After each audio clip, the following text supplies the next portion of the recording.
Bonsoir à tous et bienvenue à Perspective. Dans quelques heures, début de Carême.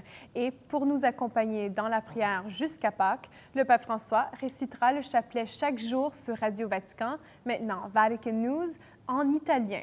Vous pourrez vous joindre à lui sur les ondes de la radio du Vatican à compter du 18 février prochain à 20h, heure locale à Rome, soit 14h, heure de l'Est au Canada. Lundi, le Saint-Père a reçu les évêques et les prêtres grecs melkites au Vatican, cette Église vivant en pleine communion avec l'Église catholique.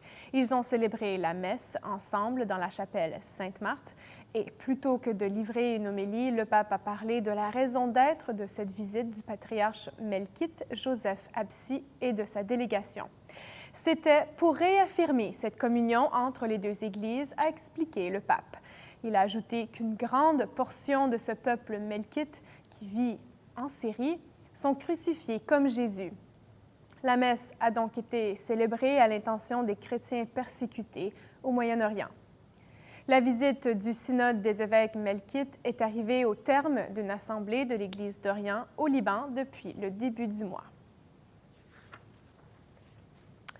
Il y a 5 ans, cette semaine, le pape émérite Benoît XVI renonçait à sa charge pontificale.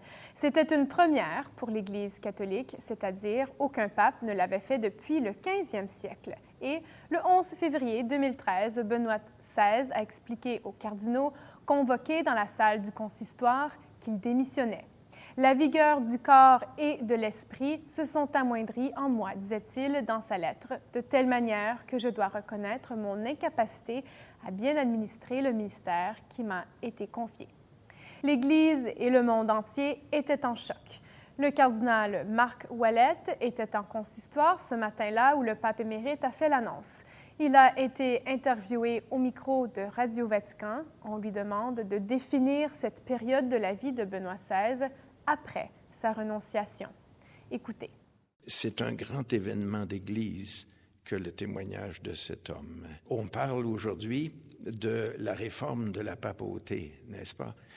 Le plus grand geste de réforme de la papauté a été cette grande décision qui a pris tout le monde par surprise, mais qui en même temps a ouvert l'horizon vers beaucoup d'autres transformations, dans le sens de ce que fait le pape François, une figure beaucoup plus pastorale et proche du peuple de Dieu, de la part du souverain pontife. Alors, je crois que cette transformation, elle était déjà implicite dans à la fois la décision de Benoît XVI et aussi dans son mode d'accompagner discrètement, mais une présence priante et aussi qui nous fait prendre conscience que le pape, il n'est pas complètement disparu comme s'il était mort.